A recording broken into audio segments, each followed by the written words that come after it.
उन्होंने बात आए गुस्से में और अपना वीडियो ऑन कर लिया कि हमारे यहाँ की शाहीन बाग की नाली ठीक नहीं हो रही है, ये नहीं हो रहा है, वो नहीं हो रहा है। और उन्होंने बात ही वीडियो ऑन करके शुरू करी। तो संभालना उसी टोन में उन्हें आता है। तो मेरा इंप्रेशन एकदम 15 मिनट में उन्होंने ध्वस्त कर दिया जो मैं लेकर गया था। 10 लाख 12 लाख लोग हैं, तो उनको प्लीज़ आप एक कॉम बनाने की कोशिश कीजिए, क्योंकि हम लोग अक्सर उन्हें एक वोटर की हैसियत से या लोगों की हैसियत से देखते हैं। तो अस्सलाम वालेकुम दोस्तों, मैं मोहम्मद गानिम खान ओखला जॉब्स गुरु की नई वीडियो में आपका वेलकम करता हूं। आज मैं आपके साथ जो ये वीडियो लेकर आया हूं, ये किसी जॉब ओपनिंग की नहीं है। एक्चुअली आज हम लोगों ने एक ओखला जॉब्स गुरु में एक नया सेगमेंट ऐड करा है जिसका नाम है माई एक्सपीरियंसेस। इसके अंदर क्या है कि आप लोग जानते हैं कि ओखला जॉब्स गुरु के बिहाफ में मैं लोगों से मिलता हूँ। ओखला के जो मोतबर भरोसेमंद जो लोग हैं जिनसे मैं क्राउड फंडिंग की अपील करता हूँ।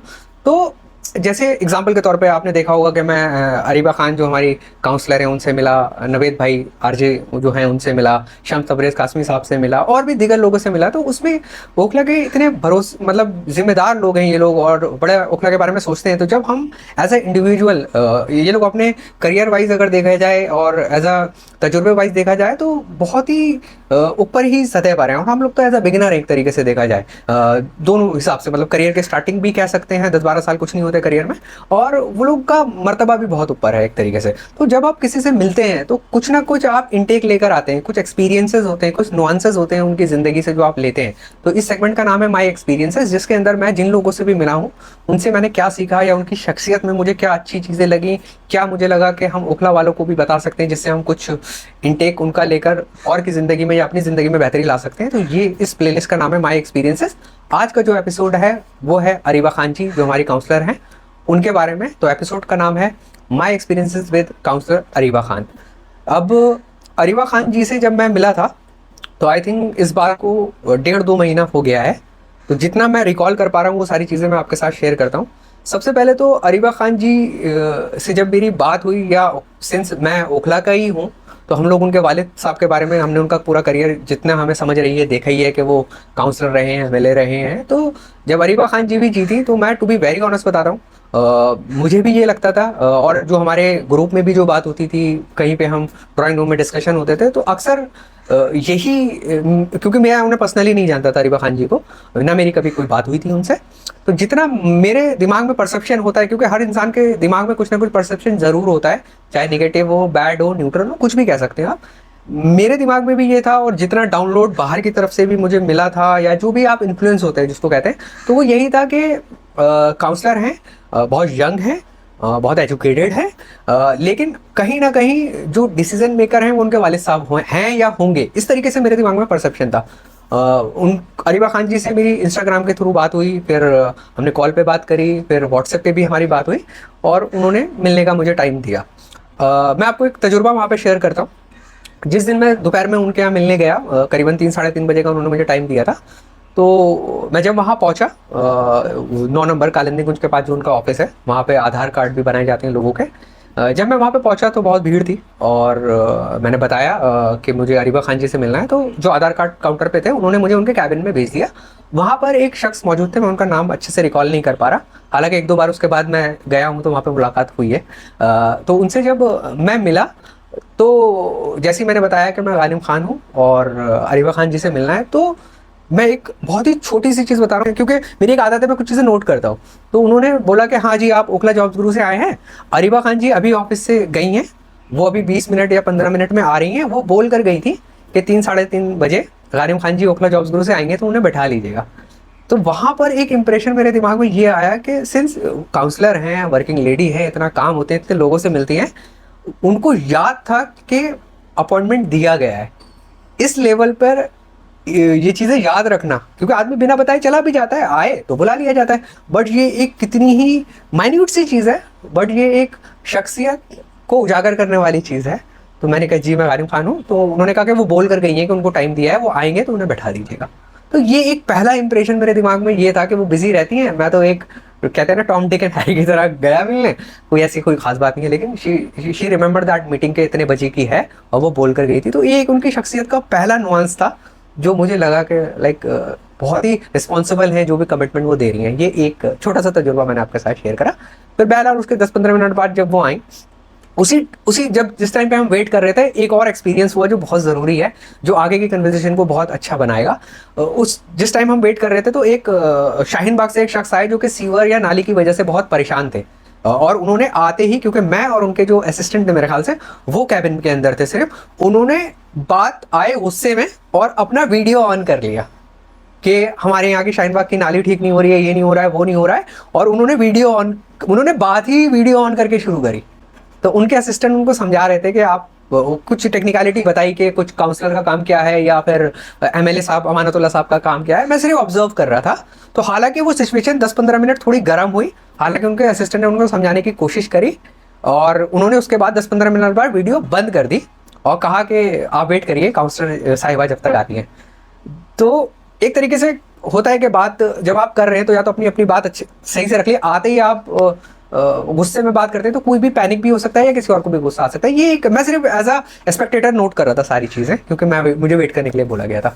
फिर काउंसलर साहिबा आई तो उनके जो असिस्टेंट थे या जो भी उनके सबॉर्डिनेट थे उन्होंने बताया कि ये साहब आए हैं और ये बड़ा नाराज़ हैं, और आते ही इन्होंने कैमरे पे बात करी है कि मैं तो वीडियो रिकॉर्ड करूंगा और इंटरनेट पे डाल दूंगा, इस तरह करके ये सब बातें हुई।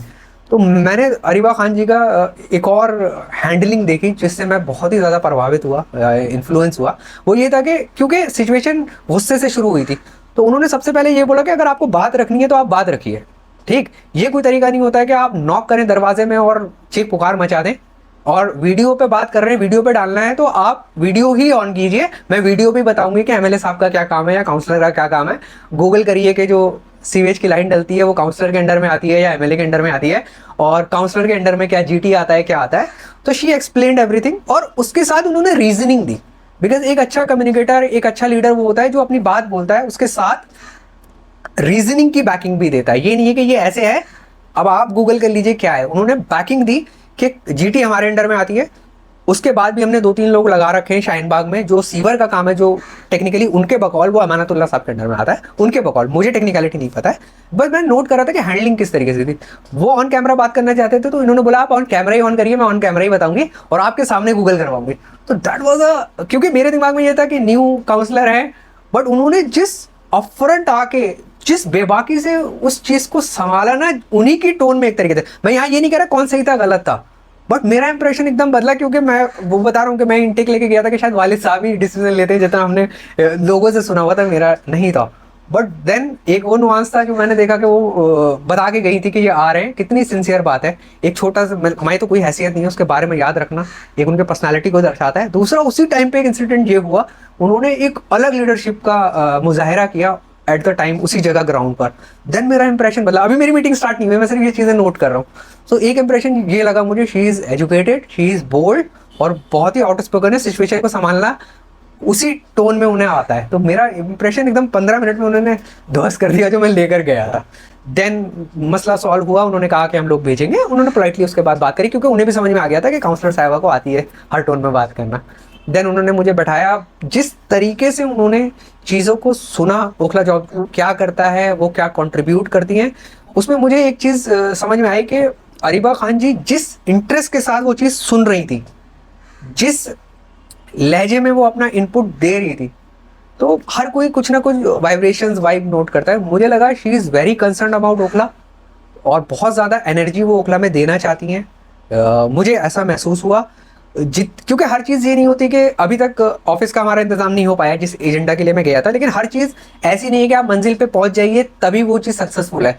जर्नी भी खूबसूरत होती है, लोगों से मिलते हैं। तो जो जर्नी अभी तक अरीबा खान जी के साथ रही, जो मैंने वहाँ पे नोट करा, तो मुझे यही महसूस हुआ, बहुत कंसर्न्ड है, बहुत एजुकेटेड है, बहुत ही मतलब उनके अंदर फ्लेक्सिबिलिटी बहुत ज़्यादा है। किस जगह पे कैसे सिचुएशन हैंडल करनी है वो एक अच्छा लगा। और मैं चाहता हूँ कि अरीबा खान जैसी फीमेल्स और भी ओखला के अंदर बड़े आगे, और अरीबा खान जी उनकी ट्रेनिंग भी करे इसी तरीके से। ये एक चीज़ मुझे महसूस हुई, ये चीज़। और मेरा जो परसेप्शन था कि ड्राइवर या कैप्टन ऑफ द शिप कहीं ना कहीं वालिद साहब हैं, वो ऐसा नहीं था। उस मीटिंग के बाद जो मैं सीख कर आया उनसे, उसके बाद भी मेरी उस 1.5-2 महीने के अंदर भी मेरी अरीबा खान जी से 2-3 बार किसी सिलसिले में कॉल पे बात हुई और कुछ चीज़ों पे भी डिस्कशन हुआ। और अभी रिसेंटली जब उनके वालिद साहब जेल में थे तब भी मैंने किसी सिलसिले में उनसे कॉल पे बात हुई थी, हमने कुछ चीज़ें डिस्कस करी थी। तो एक बहुत अच्छी चीज़ बताता हूँ, अब तक जितनी बार भी हमारी कॉल पे बात हुई है, पहली जो कॉल जाती है आज तक कभी नॉट पिक नहीं किया, पहली दूसरी कॉल में ही उन्होंने फ़ोन उठाया है। और एक अच्छी क्वालिटी उनकी और है, वो नाम के साथ एड्रेस करती हैं लोगों को। ये चीज़ मैंने वहाँ पे भी नोट करी थी, मुझे भी अक्सर जब करते हैं तो वो नाम के साथ नोट करते हैं। This is a good quality, जो मैं खुद भी अपने अंदर भी इंप्लीमेंट शुरू से करता हुआ करने की कोशिश करता हूँ, क्योंकि इट इज़ गुड हैबिट कि आप नाम के साथ एड्रेस करें अपने छोटे को अक्सर। तो ये एक अच्छी क्वालिटी मुझे लगी। तो ये नुआंसेस हैं जो मैंने उनसे सीखे। हालांकि उन्होंने एक और चीज़ों पे भी मेरे साथ डिस्कस करा, और वो कुछ चीज़ों में मेरे साथ जुड़ी हुई हैं। उन्होंने जामिया के कुछ कॉमन ग्रुप हैं, कुछ लोग हैं, उनके साथ भी मुझे इंट्रोड्यूस करने की बात करी। हालांकि मैं भी उन लोगों को जानता था, क्योंकि पढ़ाई मेरी स्कूलिंग और कॉलेज वगैरह सब जामिया सराय जामिया में रहते हैं, तो वो कुछ कॉमन लोग थे। तो लेकिन एक ये बहुत बड़ी बात होती है कि आगे से लोगों को मैं इंट्रोड्यूस कराना, इसकी पहल करना। तो ये मैंने बहुत कुछ इनसे सीखा। और कॉल पे भी जब उनसे बात हुई, उनके वालिद साहब जेल में थे, तब भी फर्स्ट कॉल में ही उनसे बात हुई, तभी उन्होंने कुछ चीज़ों का इंटेक मुझे दिया। और उन्होंने हमेशा ये बोला कि जब भी आपको ज़रूरत है गानिम जी, आप तुरंत कॉल करिए, बिना हिचकिचाए, जो हमसे हो पाएगा हम करेंगे। तो ये एक कुछ इंटेक्स थे जो मैंने अरीबा खान जी से सीखे, जो मैंने नुआंसेस उनके महसूस करे। आई थिंक इस तरह के ऑल लेडीज़ को ओखला की जो है उन्हें आगे आना चाहिए। और एक जाते जाते बस एक छोटा सा रिक्वेस्ट है अरीबा खान जी से कि ओखला में 10 लाख 12 लाख लोग हैं, तो उनको प्लीज़ आप एक कॉम बनाने की कोशिश कीजिए, क्योंकि हम लोग अक्सर उन्हें एक वोटर की हैसियत से या लोगों की हैसियत से देखते हैं। तो मेरी रिक्वेस्ट है कि क्योंकि आप यंग हैं, अगर क्योंकि कौम की उम्र की बात करते हैं, कौम की तहरीक की लॉन्जिटिविटी की बात करते हैं, तो 10 साल 5 साल कुछ नहीं होता। क्योंकि आज अभी से आप काम करेंगे, 10 लाख वोटर को एक कौम बनाने के उठाएंगी कदम, तो हो सकता है इन 10 लाख लोग जो ओखला कॉन्स्टिट्यूंसी में हैं वार्ड के अंदर, चाहे 188, 189 या 187 के अंदर जितने भी लोग हैं, उसको एक कॉम बना पाएंगे। तो एक असरदार चेंज ओखला के अंदर हम ला सकते हैं मिलके। कुछ यंग लोगों को आप इकट्ठा करें, उनके वर्कशॉप स्टार्ट कराएं, मैं भी आ सकता हूँ उसके अंदर, या और भी शोबे के लोग हो सकते हैं। तो I request, because you are young, you understand young mind, तो आप प्लीज़, चाहे यंग एंटरप्रेन्योर्स हों, रेस्टोरेंट के ओनर्स हैं, कैफ़ेज़ के ओनर हैं, एजुकेशन से हैं यंग लोग, या और भी सोशल वर्क से हैं यंग लोग, उनको लेकर आइए, वर्कशॉप्स करवाइए, ताकि वो और लोगों तक डाउनलोड दे सकें। तो प्लीज़ मेरी आपसे रिक्वेस्ट है, 10 लाख 12 लाख जो वोटर्स हैं उनको एक कॉम बनाने में आप कदम उठाएं। और कौम की तारीख में जैसे बताया 10-5 साल कुछ नहीं होता, तो आज हम कदम उठाएंगे तो शायद 10 साल बाद उसके ओखला के अंदर चेंजेस दिखेंगे। और इसी तरीके से मैं आपके साथ और लोगों से जो मिला हूं उनके एक्सपीरियंसेस लाता रहूँगा। आपको ये एपिसोड कैसा लगा प्लीज़ कमेंट करके बताइए। आपके जो एक्सपीरियंसेस अरीबा खान जी के साथ अच्छे बुरे जो भी रहे वो भी बताइए। मैं कहीं पर गलत हूँ, कहाँ इंप्रूव करना है वो बताइए। और प्लीज़ नीचे सब्सक्राइब आ रहा है, सब्सक्राइब करें, हमारा हौसला बढ़ाएं। बहुत बहुत शुक्रिया।